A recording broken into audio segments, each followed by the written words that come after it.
はようございます。あ、日和さん、お久しぶりです。久しぶりです。今日は暖かいですね。高いです。本当いい天気でおニューを。ブルーの服がとってもお似合いです。もしかして今日はウィキッドを見に来たんですか？そうですそうです。っていうのは嘘で今日はこちらのトワイライトウォリアーズを見に来ました。めっちゃ男臭いじゃないですか。ワイルドですね。そういえば日和さんの肘のあたり、なんだか武器っぽいものがついてますね。相手をこう倒すためのこのすごそうなアクション映画を一人で見るのはもったいない。一緒に見るパートナーを呼んでありますよ。はい、この人だ。おっす。筋金入りのブルース・リーマニア、高石橋さんです。高さん、嬉しそうですね。いや今日はトワイライトウォリアーズという映画を見て私たちで語る本当。早速チケットを渡してくださいね。間違いないでくださいよ。65歳のタカさんはシニアですから。はいありがとうございます。おすいオスの練習。おすのオスは。おーそれでは映画館へゴー。ゴー。伝統空手道国際商刀館の金沢日和さん、組手と形の両方で世界チャンピオンになったこともある超本格派。武道歴45年、鉄の拳を持つ男。日々の鍛錬を欠かさない高石橋さん。果たしてクロービーワールドの人気者2人はトワイライトウォリアーズをどう見るのか。さあ行ってみよう。香港映画史上歴代ナンバーワン大ヒット。一人の男が逃げ込んだのは九龍城塞。你邊度㗎？喺度搞事？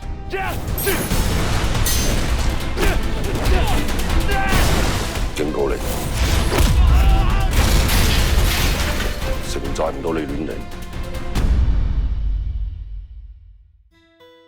彼が見つけたのは拳を交わした仲間たちとの友情と自分の居場所。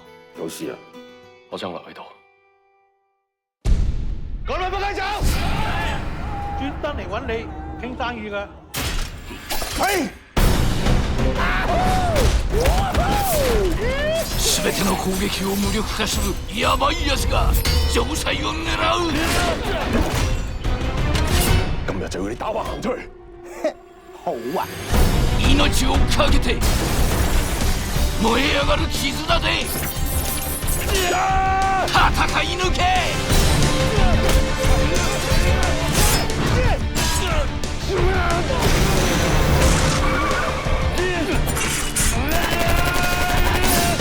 アドレナリンがほとばしる怒涛のアクション。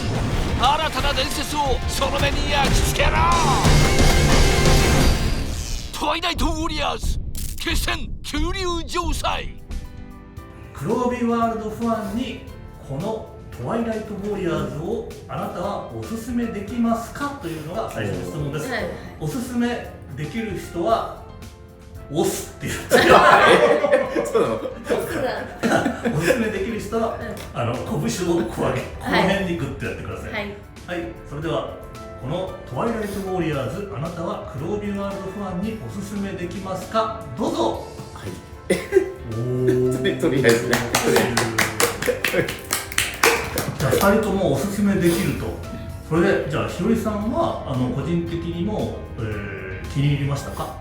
はい、もちろんです。もう本当に出だしのバスのシーンからこれ面白いんじゃないかなっていうふうに思って、その気持ちがもうそのまま最後まで続いたっていうのがもう休む暇もない。詳しくねお話をお伺いする前に飲み物をね欲しいですよね。はい、欲しいです。お二人とも伝説の技で飲み物を召喚どうぞ。はい、今の顔すごい良かった。本当ですか？はい。じゃあ一口飲んでください。いただきます。ね、気候でね。でもちょっと気候もね。気候のね、達人が出てきて、どんな攻撃も効かないっていうね。もうまさかの。あれどうですか、相性と戦うことになったら。いや困りますよね。勝ち目あんのかなって思っちゃいます。しかもあれね、ちゃんと言うっていうね。そうそうなんか硬直でしたっけ、なんかそういう。硬直。まあ言わないとね、これはもう伝統芸でこう言うっていう、こう言わないと見てる人がわからないから。確かに。タカさんもこれはこの映画黒帯ワールドファンにおすすめできると。おすすめポイントはどこですか？いや、まあとにかくおそらくジャッキー・チェンのファンの方もものすごい多いと思うんですよ、世代的にはね。でもうその香港映画のもうね、脈々と受け継がれてきたしつこいアクション、あれが今のその現代この2025年にもこの脈々と受け継がれて、もう延々とやってるっていう、もうそこはやっぱりもう見るべきでしょうね。ただね、ひよりさんね、この映画っていうのは、男同士がめちゃくちゃ戦いまくるじゃないですか。はい。男しか出てこないと言ってもいいぐらいのね。そうですね。はい。なのになぜか観客は若い女性がすごく多いんですって。今日も実際に多かったですよね。はい。これはね、同じ若い女性としてひよりさん、はい。どの辺がね、女性がこう見たくなるポイントだと思いますか？やはり俳優さんじゃないですかね。やっぱ皆さんかっこいい方多いです。若いですよね、メンバーのね。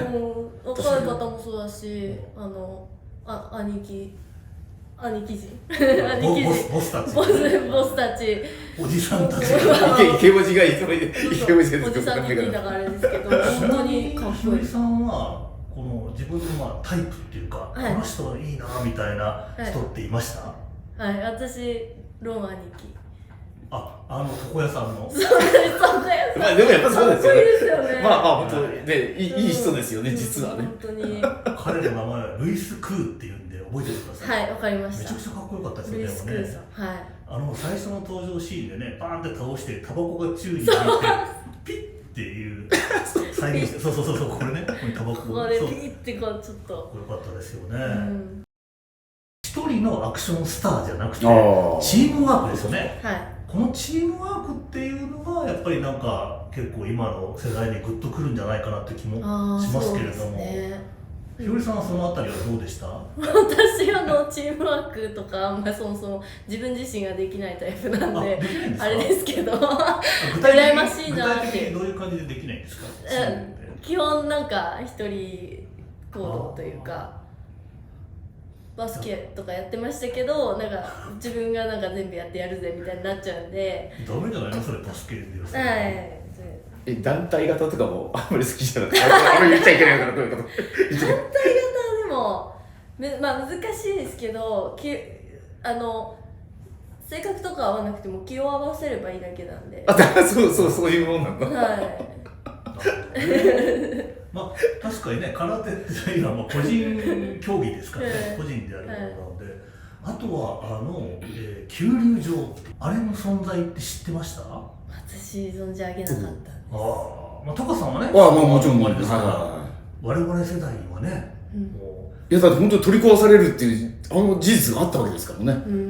僕たちの世代からするとやっぱなんか悪の巣窟みたいな、警察も入れないで、その上を飛行機が飛んでいくっていうのはギリギリをね、ギリギリなんですよね。ひよりさんも結構何回か行ってるんですよね。私も何度か。そうか。5、6回もっとかな。ブルース・リーのなんか銅像とか見に行ったりも。行きました。はい。でも真ん前で真似させていただいて写真撮りました。ブルース・リーといえば、ブルース・リーが出てきたシーンがワンシーンあるの気づきました？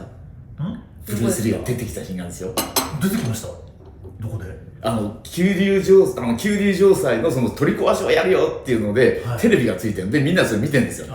テレビの左側の奥に香港版のドラゴンへの道のポスターがあってあったんですよ。そうでしたね。さすがタカさん。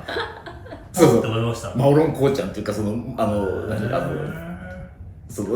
港のブルース・リーのポスター書いたようなやつのね、あれが貼ってあった。昭和のねファンならではのすごいいやいや、思わず夫はちゃん隠れてたんだ。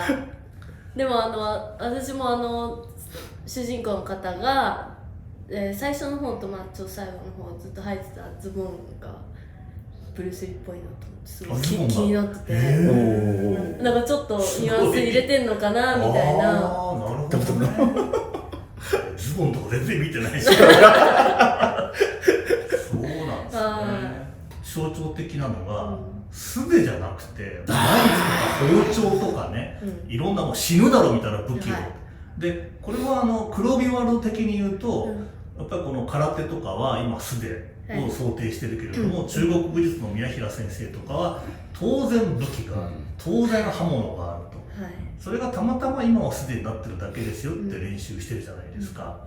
だからそういうのをああいうの見ながらひよりさんとかはこいつらとやったらやばいなとか思ったりしました？もちろんしますよ。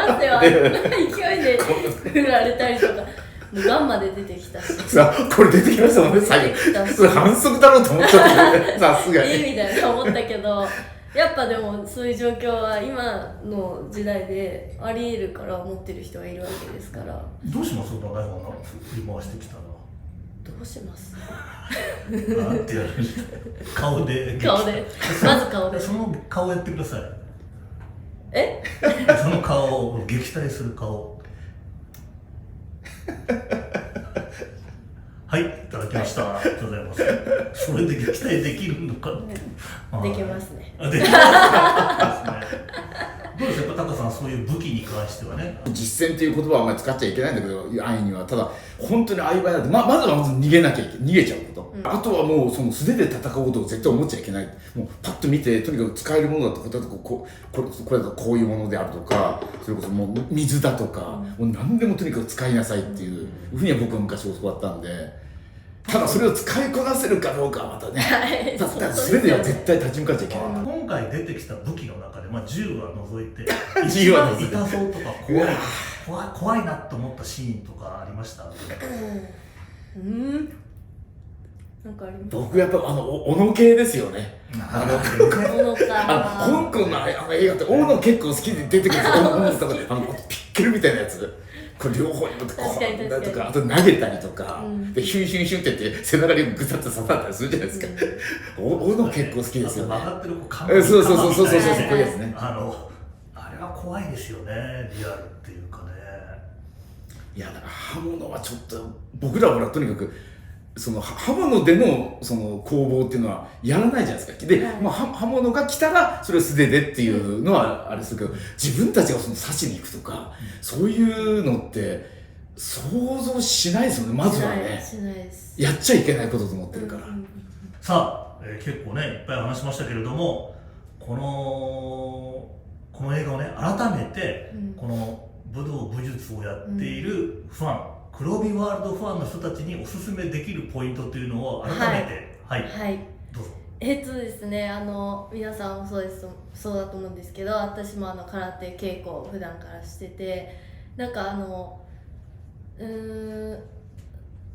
状況って多分いろいろあると思うんですね。武器を持ってる相手に対して戦わなきゃいけない時もあるし、例えばじゃあ私たちはマットの上とかで稽古できてますけど、床が砂利だったりとか坂だったりとか、そういういろんな状況で戦わなきゃいけないシチュエーションも出てくると思って、そういうもののなんかイメージ力をなんか持てるような映画見ていると、自分も考えさせられるような映画ですごく魅力的だなと思いました。すごく想像力が湧くというか、相手が刃物を持っていたらとか、しかもそれが5人も10人も後ろから前から来たらとかいうようなことってことですね。そうですね。相手がもうだって映画見ててもそうですけど、1対1ってそうなかったですよね。なかったですね。1対何とか何十人対何十人とか、そういうそうですね、想像力働かせとかないと、あれはいきなりああいうシチュエーションになったら何もできなくなるんだろうなって思います。想像力を身につけるためにはこの映画おすすめですということでよろしいでしょうか？はい、はい、その通りですタカさんもそう思います？まああとはねやっぱりそのもうまあ宮平先生のその護身術的な観点で言うとまずやっぱりまずはできれば逃げた方がいいっていうの武器なんかかなうわけないで、あとはもう一つ本当にどうしても逃げられなければとにかく物を使って何でもいいから生き延びるっていうその手段、それとあとはまああれは今日の映画だったけれどもとにかく何やっても倒れないでやられてわーってやられてもまたむくっと起きて、でとにかくその本当に戦いの場ではその相手を仕留めるまで相手が起き上がってこなくなるまでそのいわゆる気を許さない、そのいわゆる斬新ってね、僕らで言うところの、あれを絶対忘れちゃいけないんだよねって、これからじゃあタカさんもねそれを想定して戦わないといやいやどうだ誰とトワイライトウォリアーズおすすめです。おすすめです。